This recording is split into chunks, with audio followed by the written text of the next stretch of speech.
My husband said his ex will always be part of his life and that if I didn't like it, I should cancel the wedding.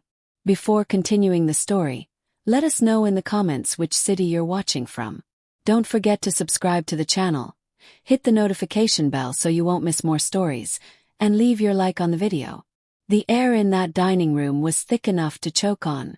Savannah humidity trapped inside walls that smelled of old money and mold. Julian stood at the head of the table, champagne glass raised. He didn't just say Lila was invited. He said she was non-negotiable, his muse, his creative anchor, and that if I couldn't accept her presence on our honeymoon, I wasn't the woman he thought I was. The room went silent, but the trap had already snapped shut. I looked at the man I was supposed to marry in 2 weeks, and for the first time in 5 years, I didn't see a visionary. I saw a bad investment. Julian stood there waiting for me to fold. He expected me to shrink, to apologize for not being evolved enough to understand why his ex-girlfriend needed to sleep in the adjoining suite on our honeymoon. I looked past him to his parents. Richard and Cynthia were nodding smugly. They didn't look at me like a future daughter-in-law. They looked at me like a secured line of credit. They were counting on my art restoration business and my perfect credit score to refinance their crumbling estate. Then I looked at Lila. She was sitting to Julian's right, exactly where a wife should be, picking at a piece of bread. She wasn't a muse. She was a squatter in my relationship. The silence stretched out. I could feel the sweat prickling on the back of my neck. If I stayed in this chair, if I nodded and smiled, I would never breathe freely again. I stood up. The sound of my chair scraping against the hardwood floor echoed like a gunshot. "Okay," I said. My voice was steady, flat. "Okay what?" Julian asked, annoyed. "You agree." "I agree that you have made your priorities very clear," I said. "And I am making mine. I'm leaving." I turned around and walked out of the dining room, through the foyer and out the front door. The moment the heavy oak door clicked shut, I felt it. It wasn't panic.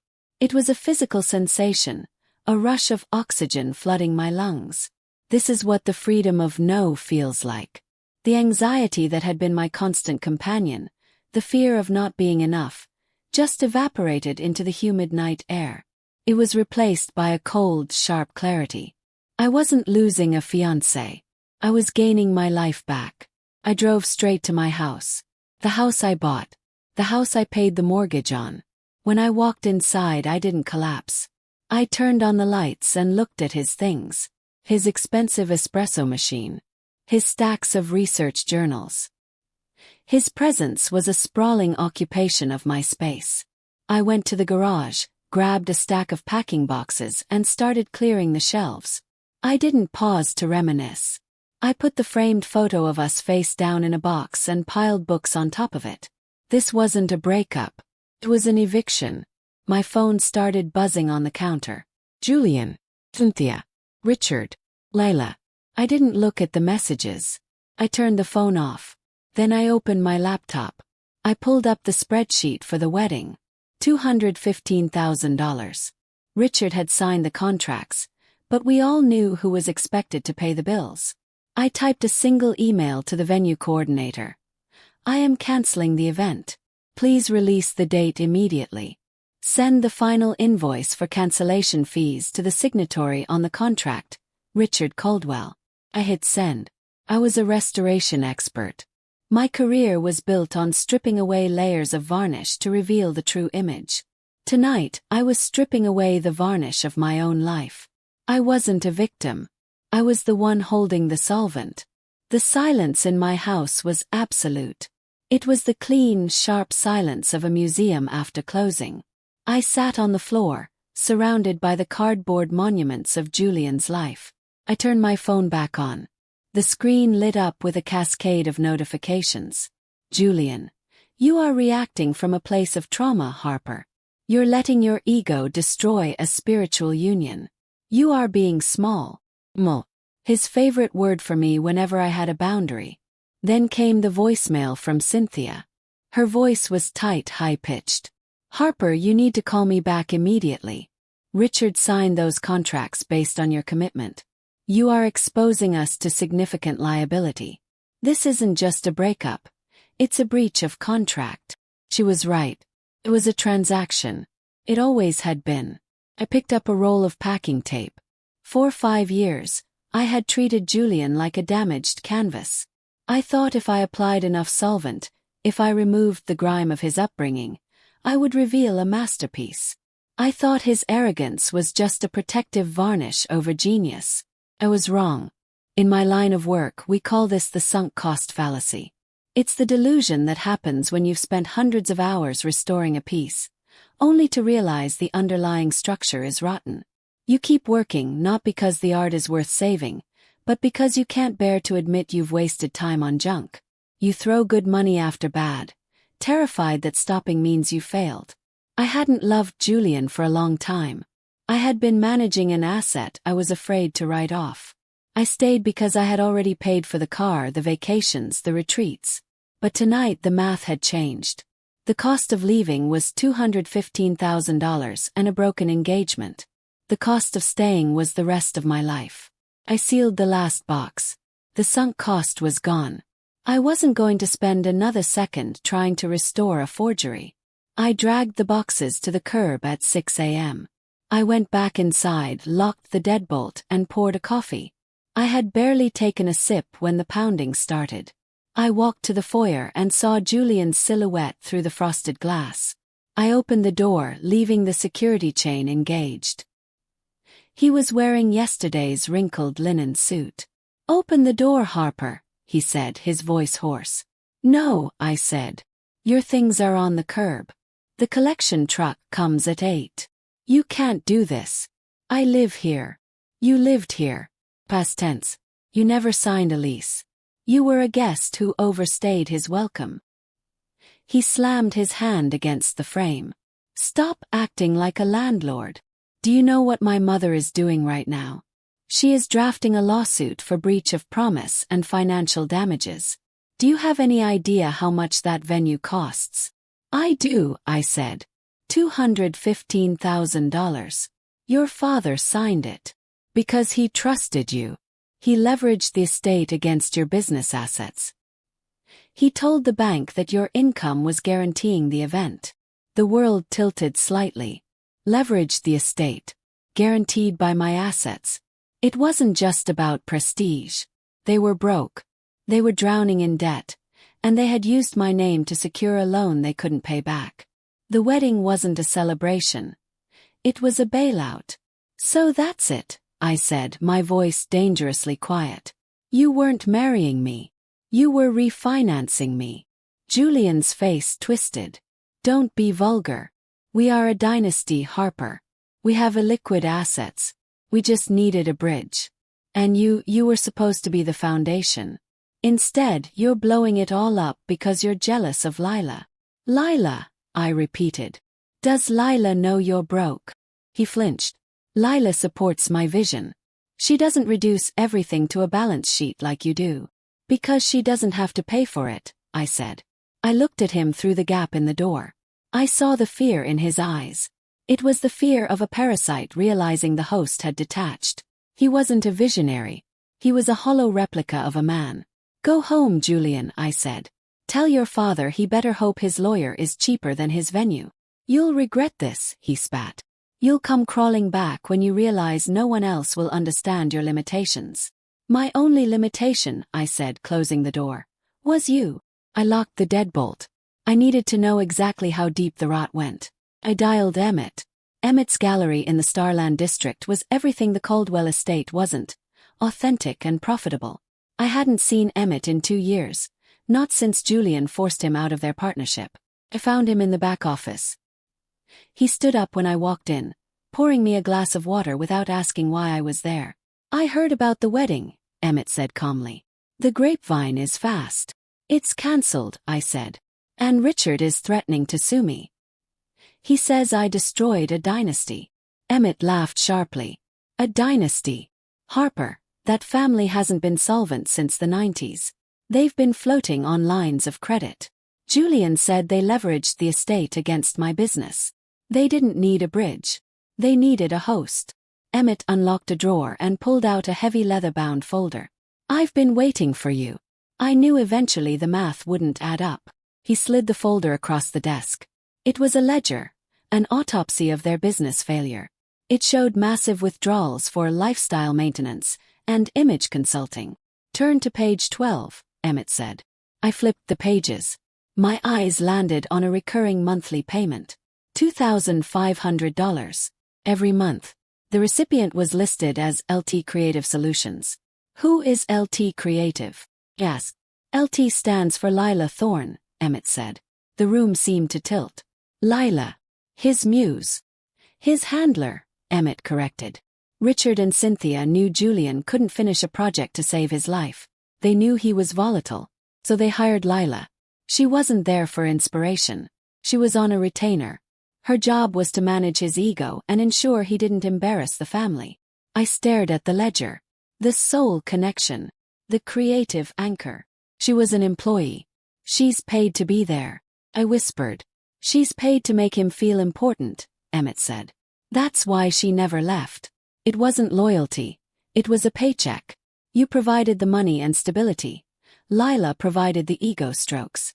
You were the infrastructure. She was the PR department." I felt a wave of nausea, followed by cold fury. The ultimatum wasn't about love.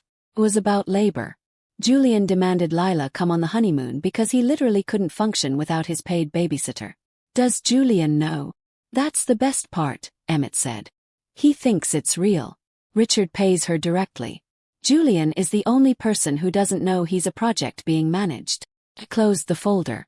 I had spent years feeling inadequate because I couldn't connect with Julian on that spiritual level. But it was all a performance. "Can I take this?" I asked. "Please," Emmett said. "Consider it a wedding gift. If Richard is suing you for damages, prove the entire engagement was based on fraud. Then the contract is void," I finished. I stood up. I had the smoking gun. I walked out of the gallery and into the bright Savannah sunlight. I took out my phone and dialed Richard's lawyer. "This is Harper," I said. "Tell Richard I'm ready to meet. Tell him I'm bringing the checkbook."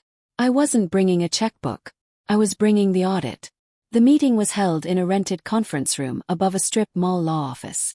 Richard and Cynthia sat on one side, dressed for a board meeting. Julian sat between them, looking like a sullen child.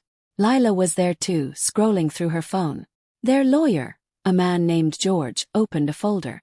"Ms. Vance, we are prepared to drop the lawsuit if you agree to a settlement of $100,000. This will cover the cancellation fees and reputational damage." I didn't sit down. I slid the ledger across the table. It landed with a heavy thud in front of Richard. "What is this?" Richard asked, his eyes darting to Cynthia. "That is a forensic accounting of your family's liquidity," I said. "Or lack thereof." Richard's face went pale. Julian frowned. "I know about the loans," I continued, my voice professional. "I know the estate is leveraged. And I know the investment in the wedding was a high-interest bridge loan secured against my assets without my consent." "That's a lie," Julian snapped. "My father is a respected investor." "Your father is broke, Julian," I said. "And so are you." I flipped the ledger to page 12 and pointed to the payments. "But this is my favorite part," I said. "LT Creative Solutions. $2,500 a month." I looked at Lila. She finally looked up. "Julian," I said, "do you know what LT Creative Solutions is?" "It's a consulting firm," Julian stammered. "It's Lila Thorne," I said. Julian blinked. "What?" "Lila is on the payroll, Julian. She isn't your muse. She is a line item in your father's expense report. She is paid to manage you, to make sure you feel important enough not to realize you're failing." "That's insane," Julian laughed nervously. "Tell her she's crazy, Lila." Lila didn't say anything. She just looked at Richard. "Is the check for this month going to clear, Richard?" The silence was absolute. It was the sound of a world ending. Julian looked at Lila, then his father. The realization hit him like a physical blow. The arrogance dissolved, leaving behind a scared, small man. You paid her," he whispered. "Someone had to handle you." Richard exploded. "You're useless, Julian. You can't finish a project. You needed a babysitter, and she was the only one who could stand you. I thought you were a genius, Cynthia sobbed. But you're just a bottomless pit. And you, Richard turned on me. You were supposed to be the fix. We gave you our name, and you destroyed us. Your name is a liability, I said. And I'm done subsidizing it. I looked at Julian. He was staring at Lila with utter betrayal. Lila, he asked, his voice breaking. Lila stood up and picked up her purse. The money stopped yesterday, Julian. Harper cut off the supply. And I don't work for free. She walked out. The room erupted. Richard screaming, Cynthia sobbing. Julian sat frozen among the ruins of his ego. Picked up my bag. The audit was complete. I walked out of the conference room and didn't look back. Autumn arrived in Savannah, lifting the humidity and replacing it with crisp, golden light. I dipped my brush into the final coat of varnish. The scent of Damar resin filled my studio. The 18th century portrait of the general's wife was finished. She wasn't perfect. You could still see the faint spiderwebbing of age. But she was stable. She was whole. News travels fast. The Caldwell estate was sold at auction to a hotel developer. They were gutting the dining room where I'd been given the ultimatum. Richard and Cynthia moved to a condo in Pooler, far away from the society pages. And Julian, I saw him once from a distance. He lives in a studio apartment now, working IT support. No muse. No visionary projects. Just a 9-to-5 and a room he has to pay for himself. Lila moved on to a semi-retired architect in Charleston. Parasites don't mourn the host. They just find a new vein. For a long time I thought I wanted revenge. But looking at Julian that day, I realized I didn't feel vindication. I felt a scientific understanding. In restoration, if the foundation is rotten, gravity does the work. You don't need to attack a building to make it fall. You just wait. Karma isn't a lightning bolt. It is the inevitable consequence of character. Julian ended up alone not because I left him, but because he never built the capacity to be with anyone who wasn't on his payroll. He is a forgery of a man, and forgeries always fade. The studio bell chimed. Put down my brush. Emmett walked in carrying 2 coffees. He didn't sweep in with demands. He just smiled and set a black coffee on my work table. The varnish looks good, he said, looking at the portrait. It is, I said. She's ready to go home. And you, he asked. How's the new lease? Signed, I said. My name only. Good. He took a sip. I was thinking about dinner. There's a new place on Bull Street. I looked at him. There was no transaction here. Just 2 people standing in the clear light, seeing each other without distortion. I'm done, I said, wiping my hands on a rag. I realized that you can't restore a person who prefers to remain broken. But you can always restore yourself. If you've ever had to walk away to save your own life, share this story. You never know who needs to hear it.